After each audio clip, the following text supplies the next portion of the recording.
एक दफा का जिक्र है कि जंगल में एक ताकतवर शेर रहता था। वो जंगल का सबसे मजबूत और खौफनाक जानवर था। एक दिन शेर एक दरख्त की छांव में झपकी ले रहा था कि एक छोटा सा चूहा उसकी नाक पर से दौड़ा। शेर एकदम उठा और गुस्से से धाड़ा। वो चूहे को अपने पंजे से कुचलने ही वाला था जब छोटे जानवर ने अपनी जान की भीख मांगी। बराकरम, मुझे मत मारना, चूहे ने कहा। मैं जानता हूं कि मैं छोटा और बेमानी हूं, लेकिन मैं वादा करता हूं कि मैं किसी दिन आपकी मेहरबानी का बदला चखूंगा। शेर हंस दिया। तुम जैसे छोटे जानवर मुझे कैसे बदला दे सकते हो? उसने पूछा। लेकिन चूहा जिद पर उड़ा हुआ था। बराकरम जनाब शेर, उसने कहा, मुझे सिर्फ एक मौका दे। आप कभी नहीं जान सकते कि मैं आपकी मदद कब कर सकूं।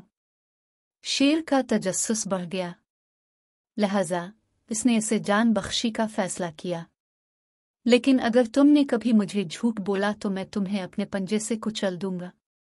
चूहे ने शेर का शुक्रिया अदा किया और दौड़ पड़ा। चंद हफ्ते बाद शेर एक शिकारची के जाल में फंस गया।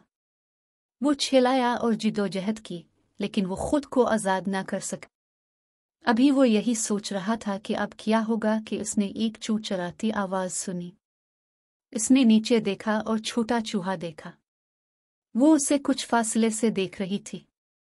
शेर उसे देखकर हैरान रह गया। उसने कहा, तुम वो चूहा हो जिसे मैंने जान बख्शी दी थी, और अब ये वक्त है कि मैं आपकी मेहरबानी का बदला चुकाऊं, चूहे ने कहा। इसने जल्दी से जाल की रस्सों को काट दिया और शेर आजाद हो गया। शुक्रिया छोटे चूहे, शेर ने कहा।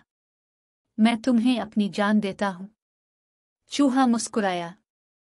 आपका शुक्रिया जनाब शेर, उसने कहा। मुझे खुशी है कि मैं आपकी मदद कर सका। इस दिन से शेर और चूहा दोस्त बन गए। उन्होंने सीखा कि छोटे और कम अहमियत वाले जानवर भी ताकतवर की मदद के लिए बहुत मुफीद साबित हो सकते हैं।